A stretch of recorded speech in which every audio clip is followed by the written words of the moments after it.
Haine is a powerful film about hate, police, immigrants, and the power of a corrupt political system in France. It dives into the life of three close friends in a banlieue of Paris. These parts of Paris are generally made up of immigrants and the working class. The film follows these men for 24 hours, one black man, one Jewish man, and one of North African Arab origin.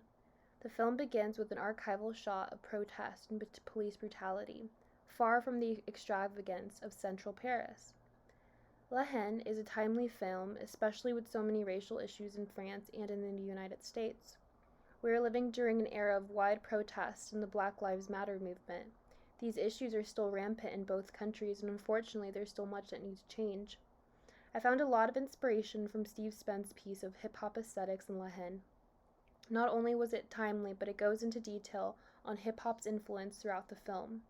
Spence says Le Hip Hop also honors its roots in New York City in the late 1970s within the aesthetic system created and nurtured by African diaspora youth in America. Kasovitz began writing the script in 1993 on the day that Zarian Mbowel was shot dead by the police for stealing cigarettes. Kasovitz also immersed himself in the hip-hop scene in Paris. He was influenced by many hip-hop artists and art in general. I will be diving into the world of La Haine and why it is considered a hip-hop film. To begin with, the film tells a story similar to M. Bowles and many others like him. The film starts with "To those who died while this film was being made," only furthering the argument of how bad the racial issues that run deep throughout the French culture are.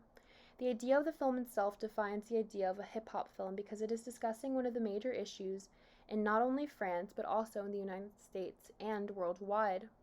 This indication of us versus them, police brutality, classism, racism, immigration, and violence. These are all major themes throughout the film, themes often seen in hip-hop music and other black art in general. Also, the fact that the movie's idea and storyline came from a real-life event with a black immigrant who died from police brutality and racism. The film also ends with thanking the residents of the seat, which is where the film was shot on location. Kasovitz's passion for social justice and equality is implied heavily with this film, especially with its impact it created in France. The story itself makes this film a hip-hop film. Another aspect of the film is the dance and movement. They have b-boys and b-girls shown in the scenes where hip-hop music is prevalent.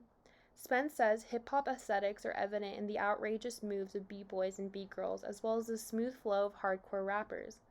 This is seen in the scene where the boys go to the subway and see the break dancers. They are moved by the movement of these people, and b-boys are wearing apparel that resemble the hip-hop aesthetics of the 90s. You can tell they were highly influenced by the fashion scene throughout hip-hop artists and fashion. For example, during this time, artists like Tupac were incredibly influential. The film showcases these people throughout the film. Most of the people in the film are dressed in hip-hop attire and have a certain attitude that resembles that carefree attitude of hip-hop music. Another aspect of this film is the setting. The fact that they were able to film on location in a banlieue called Chanteloup-le-Vent near Paris. Having the actual backdrop of a neighborhood where these actual people would live only adds to the realism created by Kasovitz.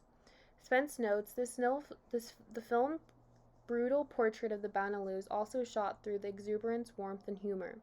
Kasovitz claimed that he set out to make the banlieue look beautiful. This is beautiful thought because these parts of Paris are beautiful because they are full of culture, diversity, and community. It also adds to the themes of the film, talking about classism, racism, and immigrants.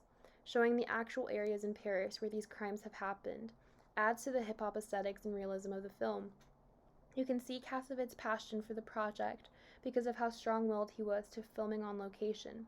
He had to change the name of the film during shooting to be able to get approval for shooting on location. Many French officials were rejecting his rights to filming when they knew about the content of the film.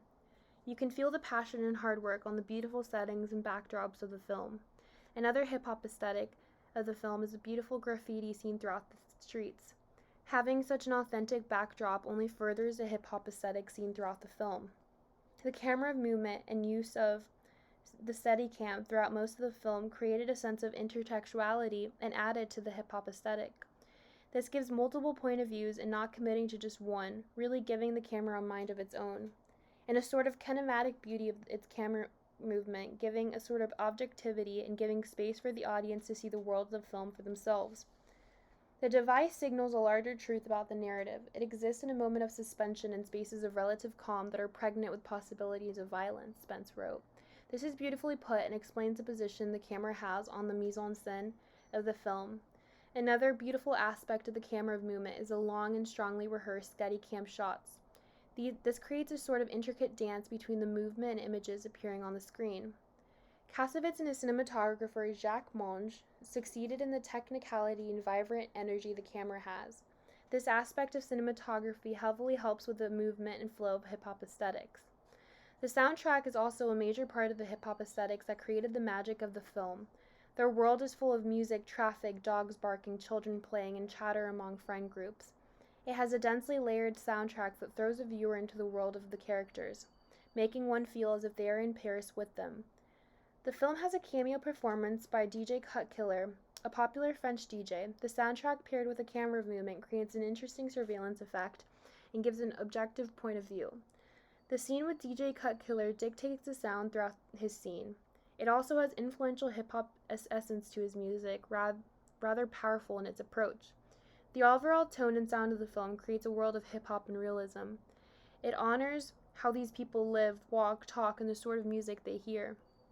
The major things black art has to have are these. It must have the ability to use found objects, the appearance of using found things, and it must look effortless, Toni Morrison wrote. The film has a sort of effortlessness to it, and it also includes many homages of hip-hop objects. The film uses many references to other movies and directors. This is due to Cassavetes' passion for cinema and being born into a family of filmmakers.